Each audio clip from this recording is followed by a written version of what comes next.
바랍니다. 세상이 어렵고 힘들고 곤란할지라도 우리 하나님을 향한 사랑과 믿음은 변치 말게 하여 주시옵시고 정금같이 나와 살아계신 하나님을 만나는 역사가 있어지게 하신 것 감사를 드립니다. 말씀하옵소서 듣겠나이다. 우리의 모든 삶의 무게와 짐을 내려놓게 하시고 오로지 주님께만 집중하게 하시고 주의 음성만 사모하게 하시고 주의 뜻 가운데만 구하시도록 우리를 주장하시고 인도하여 주시옵소서.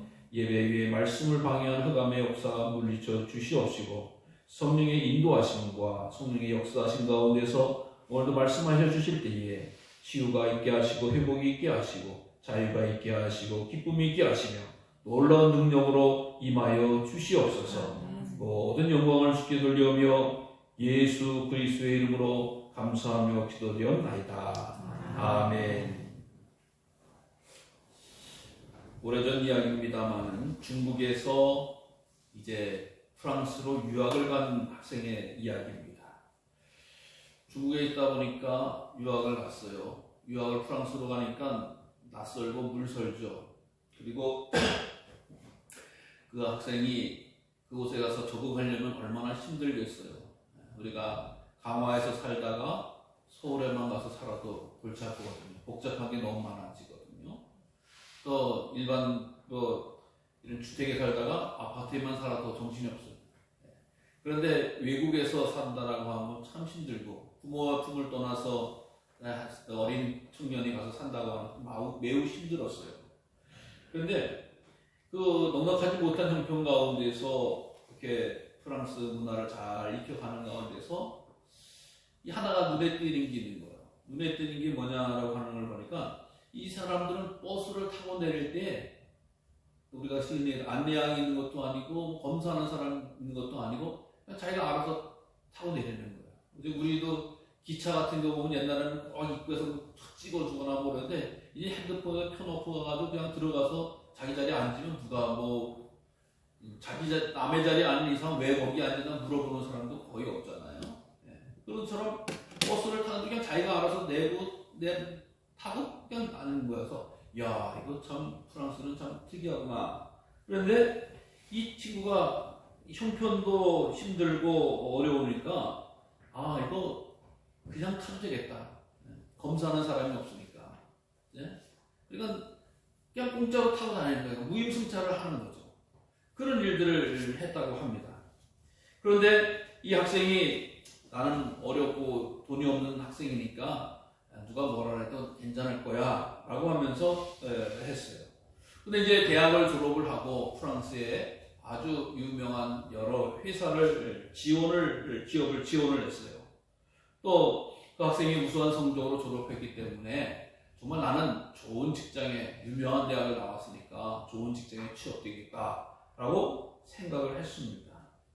그래서 생각을 하는데 자꾸 떨어지는 거야. 지원을 이력서를 내는데 1차는 서류를 내는데 면접 가서 자꾸 떨어지는 거야. 왜 그러냐? 내 중국 사람이라서 나를 차별하는 거 아닌가? 왜냐면 서양인들이 동양 사람들 막 차별하는 거.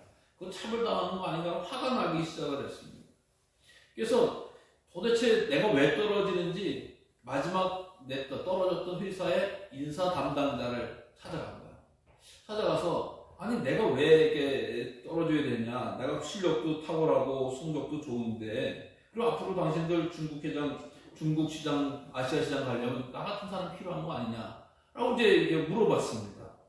그러니까 그 사람이 맞습니다. 당신 같은 사람 참 훌륭한 사람입니다. 잠깐만 기다려보세요. 라고 하면서 서류를 이렇게 뒤척이는 거예요. 뒤척이면서 당신 성적 좋고 아주 좀 필요한 사람인데 그러면서 이상하다라고 하면서 사람 표시를 짓는 거야. 뭐가 이상하냐라고 물어보는 거겠죠. 근데 이 친구이 하는 얘기가 당신이 신용카드 기록을 보니까 버스 타다가 벌금을 3번 물었네요. 라고 이걸 이제 그 회사 직원이 보는 거예요. 벌금을 3번 물었네요. 그렇죠. 그런 일이 있었죠. 그렇지만 버스 벌금 3번 그까지 일 때문에 내가 회사에 이 좋은 회사에 우선 인재가 떨어져야 되겠습니까? 라는 그런 마음을 가지고 있었어요. 그러니까 그 직원 하는 얘기가, 물론 버스를 맨 처음 탈 때는 익숙하지 않아서 그럴 수는 있겠죠. 그런데 두 번, 세 번 이렇게 됐다고 하는 것은 당신이 버스를 탈 때 고의적으로 무임승차를 한 겁니다. 그리고 걸린 게 두세 번이지 실질적으로는 수십 번이 될지 수백 번이 될지 알 수가 없는 거 아닙니까? 라고 하는 거예요. 그러니까 이 청년이 어떤 말문이 탁 막힌 거예요. 아, 그래요? 아니, 그렇지, 그래도 뭘 자꾸 이렇게 빡빡하게 옛날 얘기를 가지고 그렇게 이야기합니까? 라고 이야기를. 자, 이 청년은 자꾸 자기를 항변을 하죠. 그래요. 당신 볼 때는 세 번밖에 안 걸리지만 우리가 보는 입장에서는 다릅니다. 당신은 두 가지 중요한 사실을 어기는 사람입니다. 무슨 얘기입니까? 첫 번째, 당신은 규칙을 존중하지 않는 사람입니다. 이 사회는 법률이라든가 시스템으로 운영되어져 있습니다. 운영되고 있습니다. 그건 규칙에 의해서 운영이 되는 겁니다. 근데 당신은 힘들다고, 가난하다고, 돈 없다고 해서 당신은 그 규칙을 깨트린 사람입니다. 이 사회가 이렇게 버스 타기로 하고 이렇게 움직이기로 했는데 왜 당신은 그거를 지키지 않습니까? 규칙에 대해서, 시스템에 대해서 규칙을 깨는 사람이다 라고 하는 게 첫 번째 문제고, 그 다음에 두 번째는 당신은 신뢰할 수 없는 사람입니다. 재정적으로 젊었을 때 어렵다고 해서 힘들게 난 모르게 버스 타도 된다 라고 하는 것, 뭐 그럴 수도 있을지 모르지만은 이건 있을 수 없는 일이라고 합니다. 무슨 얘기냐?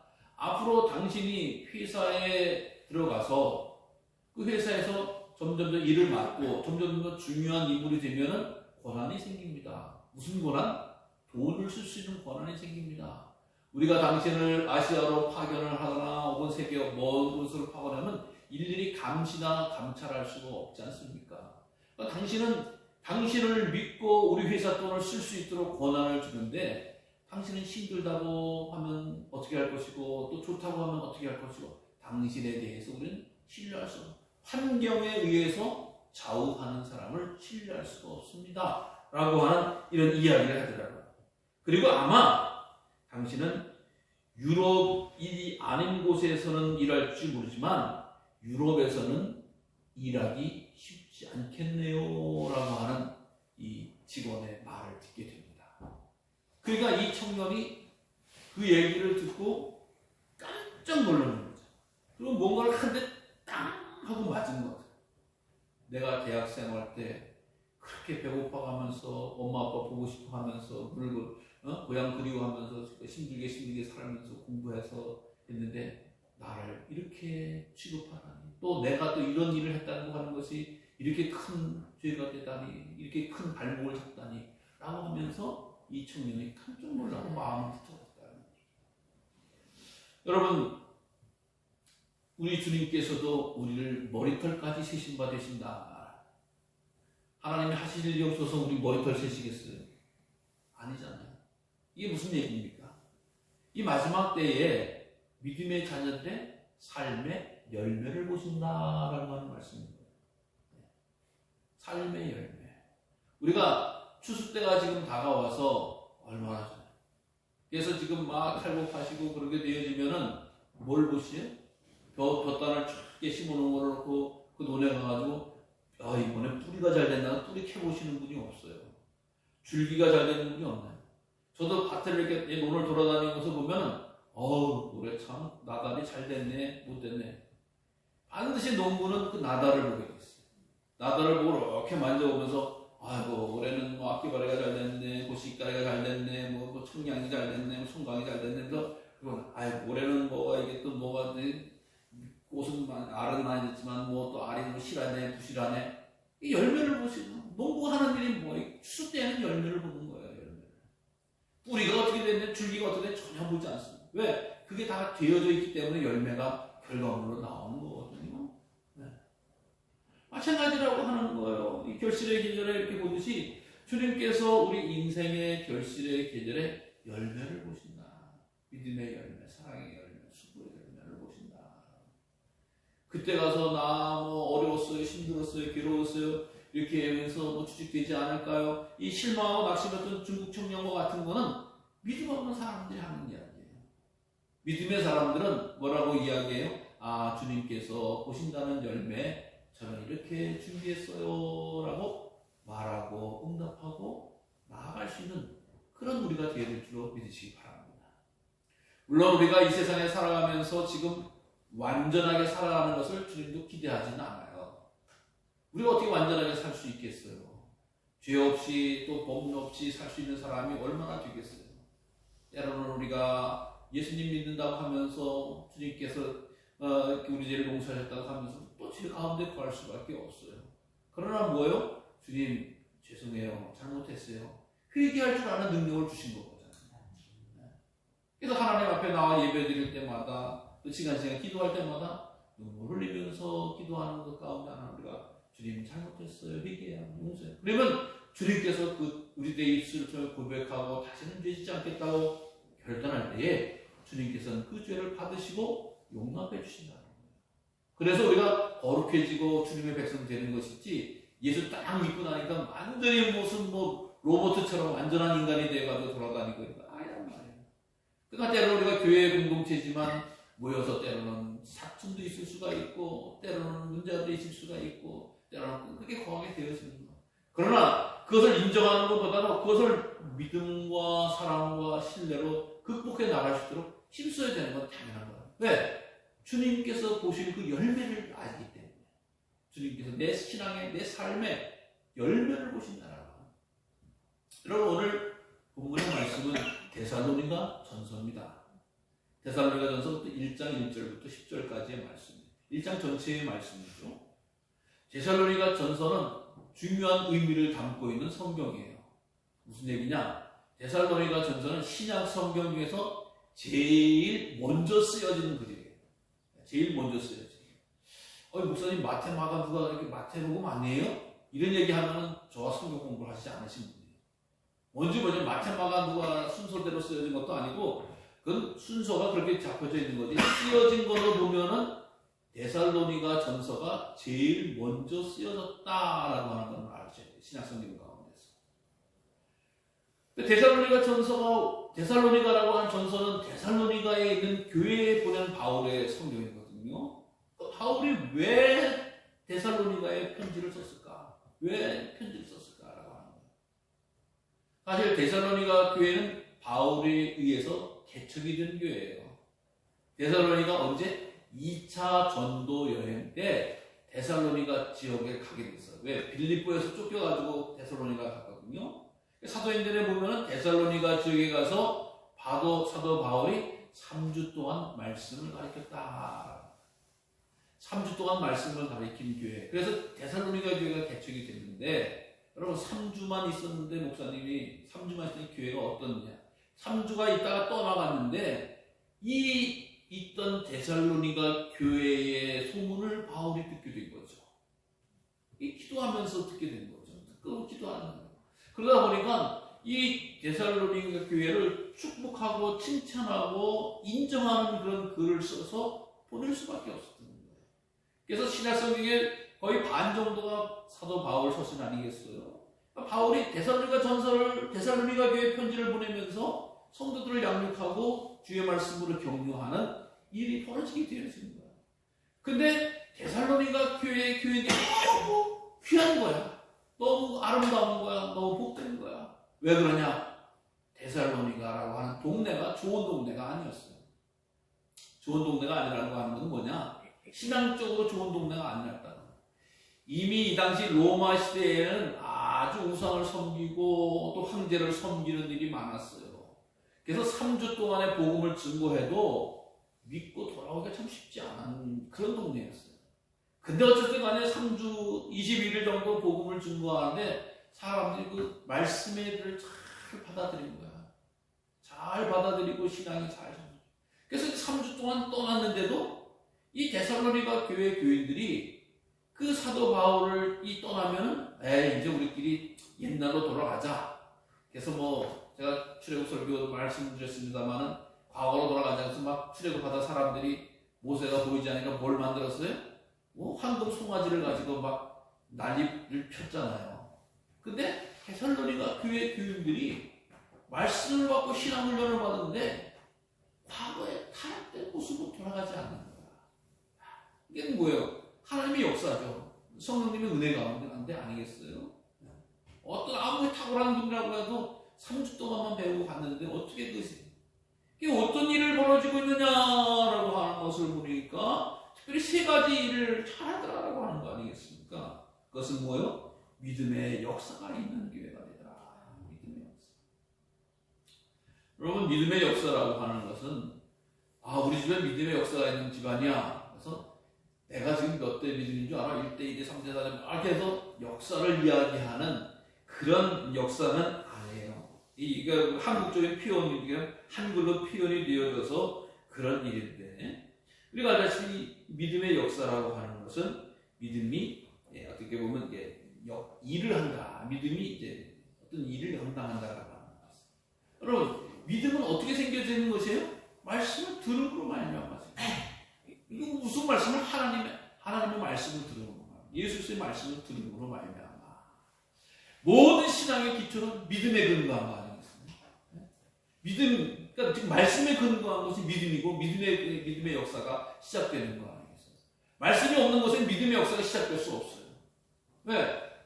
다 믿는다라고 이야기하지만 이 성경적인 말씀의 기초가 없으면 우상을 섬기는 거나 무슨 어떻게 보면 잘못된 일을 하는 거지. 말씀의 기초에서 하나님의 말씀을 듣고 그 말씀에서 이 믿음이 시작되어지는 거. 믿음의 모든 일이 신앙에 있어야 기초라고 하는 것이죠.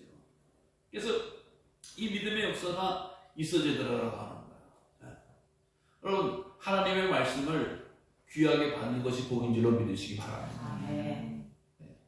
3주간 받았던 데살로니가 교회는 믿음의 역사예요. 믿음의 역사를 영어로 표현하면은 역사가 한다고 하는 것이 프로덕스예요. 프로덕스라고 하는 말은 뭐냐? 공장에서 뭘 생산한다. 믿음이 듣고 가만히 있고 감동하고 고개만 끄덕끄덕거리는 것이 아니라 뭐를 생산했다는 거예요. 믿음의 역사라고 하는 거예요. 믿음은 들음에서 나는데 그 들음의 것을 가지고 멈춰져 있는 것이 아니라 그걸 가지고 어떤 걸 생산했다는 거예요. 이게 참 귀한 일이죠. 우리가 맨날 입술로 주여 하는 것이 아니라 내 믿음이 들어오니까 그의 삶 가운데서 선한 일을 만들어내기 시작했더라고요. 여러분, 예수 믿는 사람의 가장 크고 강력한 무기는 믿음의 역사입니다. 믿음을 가지고 행하는 것, 믿음을 가지고 말하는 것, 믿음을 가지고 결단하는 것, 믿음을 가지고 선포하는 것. 이게 나타나기 시작했더라고요. 믿음은 우리 심장을 뜨겁게 만드는 것. 이 믿음의 역사가 나타나기 시작을 했다. 데살로니가 교회 바울이 복음을 증거하고 갔는데 믿음의 역사가 나타났다. 성령 하나님께서 그들과 함께 가시고 그들을 지켜주시고 인도해 주셨다고 하는 거 아니겠습니까? 여러분, 우리들도 믿음의 역사를 감당하는 성도가 되시고 교회가 되시기를 간절히 주의 이름으로 축원합니다. 믿음 가운데 거하는 것은 가장 귀하고 복된 일이다. 왜? 주님께서 내 믿음이 크도다. 주님께서 이 믿음을 보고 칭찬하시고 축복하시는 거 아니겠어요? 믿음이 크다라고 하는 걸 어떻게 보여줄 수 있어요? 네? 주님, 제 믿음이 가슴에는 그냥 빵빵한데 주님 아시죠? 내 가슴에 빵빵한 거, 주님을 향한 믿음이 큰 거 아시죠? 라고 하는 게 아니라 야고보처럼 행동하는 믿음의 사람, 행동하는 믿음. 그 당시에 주변에는 믿음의 역사를 감당하기가 쉽지 않았어요. 왜요? 주변 사람들이 다 우상을 섬기는 동네였대요. 다 아주 우상 집합하는 동네가 바로 데살로니가라고 하는 곳이에요. 성경 지명에 나오는 데는 대부분 그런데요. 우상 집합소예요, 어떻게 보면. 거기서 믿음의 역사를 감당한다라고 하는 것은 참 쉬운 일이 아니거든요. 왜? 주변 사람이 다 우상을 섬기는 거야. 다 절하러 다니고 다 황제를 섬기는 거야. 근데 나는 말씀받은 내가 훈련받은 예수님만 섬기겠어 라고 결단하고 행동하는 거 아니겠습니까? 여러분, 우리 맨 처음에 우리 선교 초기에도 교회 다닐 때 믿음의 역사를 나타낼 때, 믿음의 일을 감당할 때 보면 제일 먼저 뭐예요? 아, 주일날 저 양반 가슴에 성경 책고 교회 가는구나 라고 하면서 드러내는 거 아니에요. 네. 그것이 나타나. 옛날에는 다 우당 섬기러 가고 무당 섬기러 가고 제사 지내러 가고 막 그걸 막 바쁘다가 믿음의 역사를 딱 감당하니까 그것을 끊고 버리고 예배드리러 가는구나 라고 우리는 행동하고 드러내고 감당했다라고. 그러고 나서 이제 믿음의 역사가 믿음으로 들어올 때는 말이 바뀌기 시작하고 행동이 바뀌기 시작하고 결단을 하게 되는 거지. 바로 이 믿음의 역사가 바로 데살로니가 교회에 소문난 일을 감당하게 되어졌다. 그 다음에 사랑의 수고가 있었던 교회다. 사랑의 수고. 사랑이라고 하는 것이 정말 너무나 귀하고 아름다운 사건이고 또 말입니다. 오늘도 우리가 정말 사랑합니다라고 하는 말을 듣고 싶어서 목마른 사람이 얼마나 많은지 알 수가 없어요. 여보 사랑해. 하나님 사랑합니다. 아들아 딸아 사랑해. 엄마 아빠 사랑해. 라고 하는 말로 끝나면 너무나 좋아요. 너무나 행복해요. 심지어 사랑합니다 사랑합니다 라고 하는 건 우리가 알다시피 맨밥을 놓고도 사랑합니다라고 이야기했을 때 그 밥이 쉬지 않더라는 거잖아요. 썩지 않더라는 거죠. 우리 인간의 사랑 가운데 제일 꼭대고 귀한 사랑합니다 라고 하는 이야기. 이 사랑이라고 하는 것이 말로도 이렇게 큰 영향력을 감당하는데 사랑에 수고가 있었다라는 사랑의 수고가 있어요. 여러분 믿음에 가진 사람들이 그냥 앉아 있었던 것이 아니라 사랑하기 시작했다라고 하는 겁니다. 사랑하기 시작했다라고 하는 것은 동사입니다. 왜 명사는 가만히 있는 거지만 동사는 움직이는 거예요. 움직이는 거예요. 그 당시에 여러 지방에 어렵고 힘든 일이 있으면 그 사랑의 수고가 나타나기 시작했다고 하는 것이 뭐예요? 그들이 어려운 가운데서도 헌금과 공헌을 해서 그 지역에 꼭대기에 쓰임받을수록 선교기도 보내고 또 바울이 사역할 수 있도록 그 배후에서 후원하는 일들이 감당하게 되어졌다고 하는 것이에요.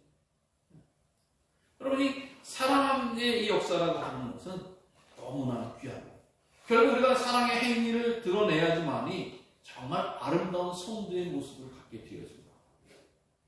그런 이야기가 이제 뭐가 되기는 쉬운데 뭐 닿기는 어렵다라고 하는 이야기예요. 교회들 그걸 적용을 해보면 집사 되기도 쉽고 권사 되기도 쉽고 장로 되기도 쉽고 뭐 목사 되기도 쉽다라고 할 수 있어요. 되기는 쉬워요. 근데 집사답게 권사답게 장로답게 목사답게 살기가 참 힘든 거예요. 참 어려운 거예요. 왜? 사랑의 수고가 빠지면 뭔 성도가 그래, 뭔 집사가 그래, 뭔 권사가 그래, 뭔 장로가 그래, 뭔 장로 목사가 그래. 이 사랑의 수고로 나타내야지만이 그것을 받게 행동하는 사람이 되어집니다. 그래서 우리가 늘 기도하는 것은 이 사랑의 이 사랑의 그 모습이 식지 않도록 간절히 기도하시고 그 사랑을 잘 수고로서 드러내는 역사가 결코 힘들고 부담스러운 일이 아니라고. 사랑은 우리가 생각할 때 받을 때만 좋아하는 것이라고 생각을 해요. 근데 진정한 사랑의 맛은 어떻게 해요? 사랑을 수고할 때. 여러분 우리가 주님같이 사랑하는 행동을 하면 주님 같은 기쁨과 능력을 우리에게 부어주십니다. 그래서 나는 왜 사랑하지 않는 사랑 못 받나라고 하는 것이 아니라 이제 주님의 말씀 가운데서 우리가 받은 사랑이라고 하는 것은 주님답게 살고 사랑의 수고가 있어지면은 내 심령에 우리의 심령에 놀랍고 큰 충만함이 채움받는다라고 하는 것이 하나님의 말씀입니다.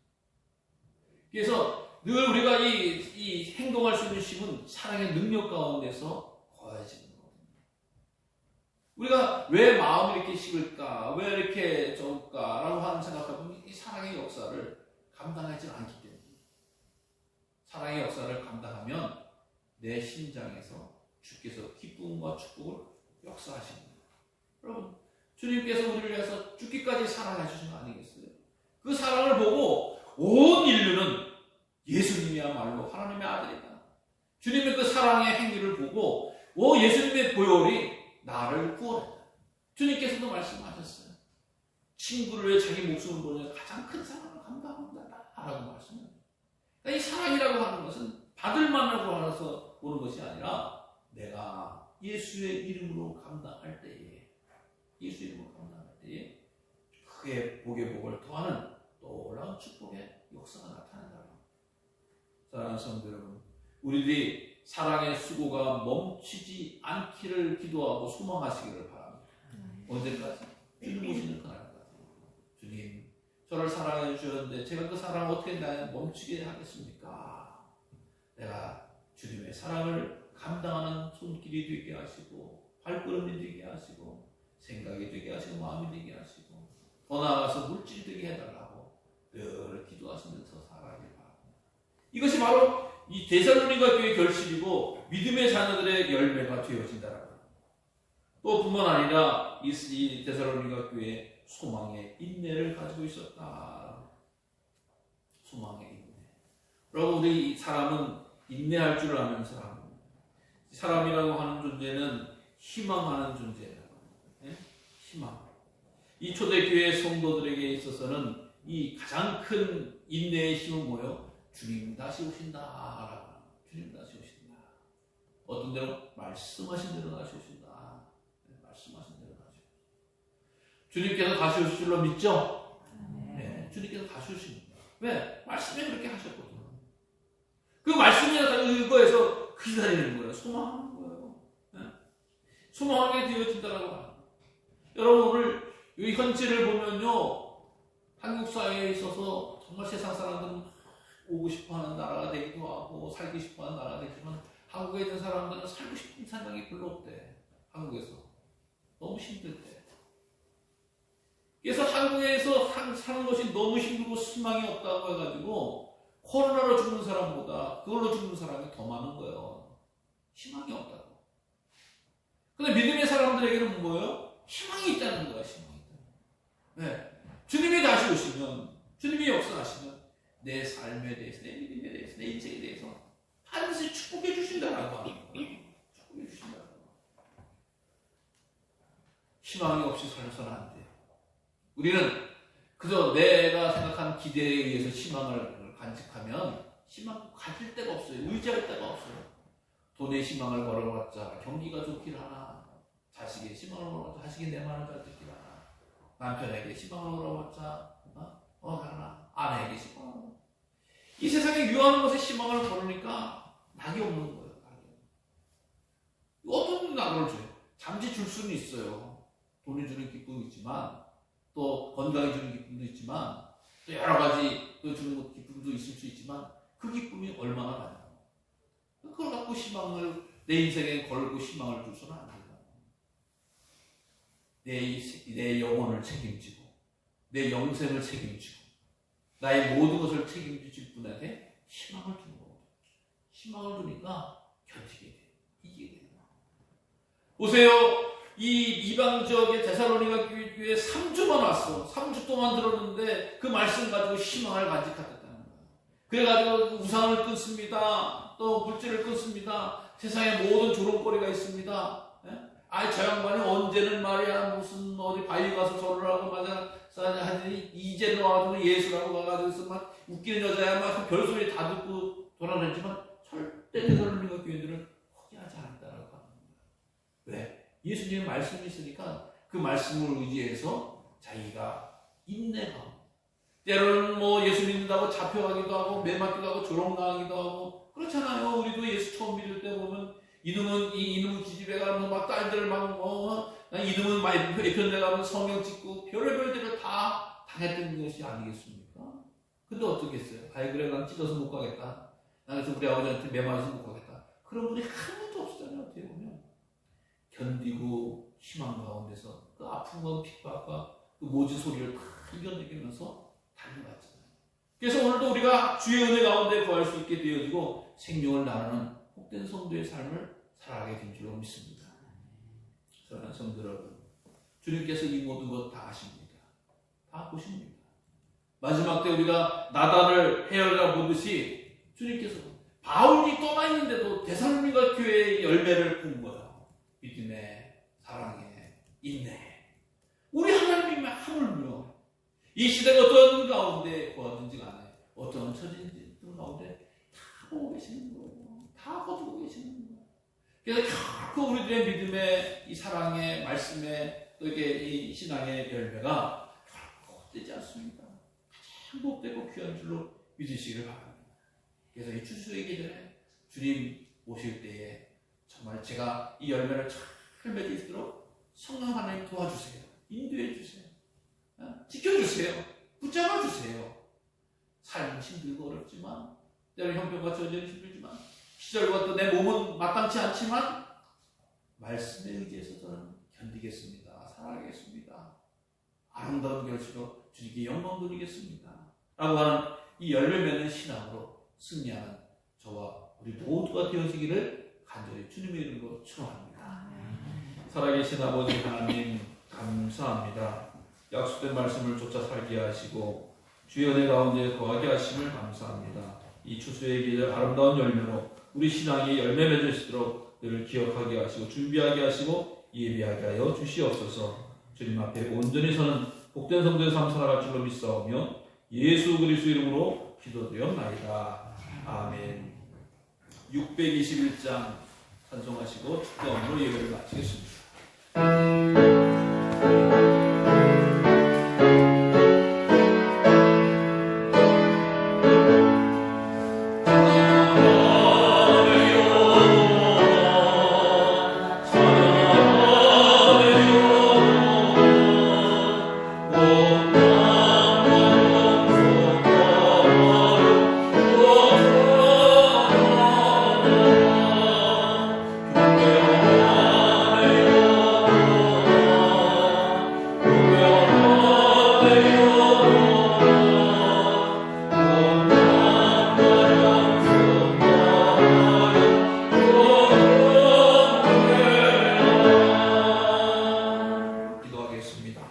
하나님 아버지 감사합니다. 주의 사랑과 말씀으로 지켜주시고 오늘도 예배자로 승리하게 하심을 감사합니다. 주여 아버지 우리의 삶 가운데서 한날 한날 한 계절 한 계절 해는 해는지 모두 다 아름다운 열매와 결실을 향해 나아가게 하여 주시옵소서. 주님께서 보시기에 합당하며 주님께서 쓰시기에 합당하며 주님께서 기쁨으로 맞이하기에 합당한 우리의 삶이 될 수 있도록 우리 영과 혼과 몸을 지키시고 인도하시고 역사하여 주시옵소서. 특별히 바라고 원하기는 이 시간에도 병상에 있는 주의 종들을 불쌍히 여겨주시기를 원합니다. 하루속히 치료의 강선을 받아야 주어서 저희 약함 가운데서 회복되어지게 하시고 아버지 넘어진 신앙 가운데서 일어설 수 있도록 저희들의 영과 혼을 지키시고 믿음으로 승리케 하여 주시옵소서. 분주한 계절입니다. 결실의 계절입니다. 추수의 계절입니다. 아버지를 하는 가운데서 늘 기쁨과 감사가 잃지 않도록 은혜를 허락하여 주시옵시고 예비된 은혜 가운데서 시험이 들지 않도록 한저희들의 영혼을 지키시고 인도하여 주시옵소서. 이 계절에 가족의 품을 떠나셔서 흩어진 학업으로 군문으로 떠나버진 생활로 흩어진 주의 종들 자녀들 위해 주님 함께하여 주시옵시고 일어나 빛을 발하게 하여 주시옵시며 아름다운 결실을 맺을 수 있는 신앙의 때를 예비할 수 있도록 저희들의 영혼의 새 힘과 능력을 더하여 주시옵소서. 이제는 우리 주 예수 그리스도의 은혜와 아버지 하나님의 거룩하신 사랑과 성령님에게 드린다 역선해주 하심이 사랑하는 성도들 머리머리 위에 가정 위에 자녀 위에 일터 위에 이제로부터 영원히 함께 계시기를 축원하옵나이다. 아멘.